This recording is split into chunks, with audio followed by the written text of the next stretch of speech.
মাত্র ৩ মিনিটে হজের পরিপূর্ণ পরামর্শ এবং গাইড আপনাদের সামনে উপস্থাপন করতে চাচ্ছি। আপনারা যদি এবছর হজযাত্রীদের উপকার করে সওয়াব হাসিল করতে চান, তাহলে ভিডিওটি শেয়ার করুন প্লিজ। সারা পৃথিবী থেকে আল্লাহ যাদের কবুল করেন, বিপুল সংখ্যক ধর্মপ্রাণ মুসলমান পবিত্র হজ পালনের উদ্দেশ্যে সৌদি আরবে যান। সেখানে ভিন্ন ভিন্ন দেশ এবং ভিন্ন ভিন্ন ভাষা ও নতুন নতুন পরিবেশ সহ বিভিন্ন কারণে তাদের অনেক সমস্যায় পড়ার আশঙ্কা থাকে। এজন্য আমরা ইনসাফ হজ প্যাকেজের পক্ষ থেকে সংক্ষিপ্ত মাত্র ৩ মিনিটে একটা সংক্ষিপ্ত হজের গাইড নিয়ে আসছি। তা আপনাদের সামনে উপস্থান করতে আমরা চেষ্টা করব। যারা সওয়াব হাসিল করতে চান, হজ যাত্রীদের উপকার করতে চান, তারা এই ৩ মিনিটের ভিডিওটি শেয়ার করবেন ইনশাআল্লাহ। প্রথমে বলে নিব যে হজ ৩ প্রকার: হজে ইফরাদ, হজে তামাত্তু, হজে কিরান। আমরা সাধারণত হজে তামাত্তু করে থাকি। আমরাও এবছর হজে তামাত্তু করার নিয়ত করেছি আলহামদুলিল্লাহ। হজে তামাত্তু করার জন্য প্রথমে একটা উমরা হজ করতে হয়। আমরা সেই উমরা পালন করেছি। উমরায় ২টি ফরজ, ২টি ওয়াজিব, আমরা সেগুলি সম্পন্ন করেছি এবং ৮ই জিলহজ সকালে হজের নিয়তে এহরাম পরিধান করে মিনায় যাব। মিনায় আমরা সেখানে অবস্থান করব। মিনায় অবস্থান করা সুন্নত, আর ইহরাম যে পরিধান করলাম হজের নিয়তে এটি ফরজ। এরপর মিনায় অবস্থান করা সুন্নত।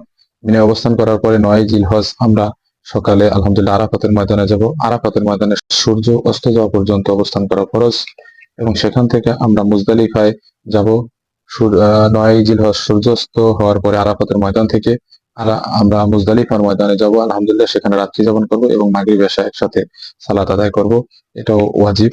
এরপর আমাদের যে কাজটি করতে হবে সেটা হলো যে কঙ্কর মারার জন্য মিনায় যেতে হবে। আমরা মিনায় যে কঙ্কর মারবো, প্রথম দিন আমরা বড় শয়তানকে ৭টি কঙ্কর নিক্ষেপ করব এবং সেখান থেকে তাওয়াফে জিয়ারা করার জন্য সুড়ঙ্গ পথ হয়ে আমরা ইনশাআল্লাহ মক্কা মুকাররমায় গিয়ে তাওয়াফে জিয়ারা মানে কাবা ঘরকে ৭ বার প্রদক্ষিণের মাধ্যমে আমরা তাওয়াফ করব। এটা হলো হজের অন্যতম ফরজ। আমরা সেই ফরজটি আদায় করার পরে আমরা সেখানে সাই করব ইনশাআল্লাহ এবং সাই করা ওয়াজিব।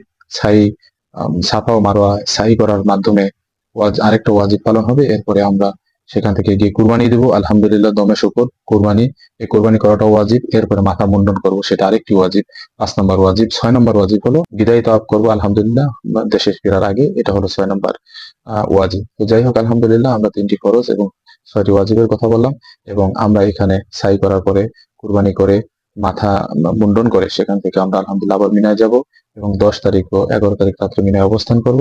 ইনশাআল্লাহ ১২ তারিখে আমরা সূর্যাস্তের আগেই মিনা থেকে বের হব।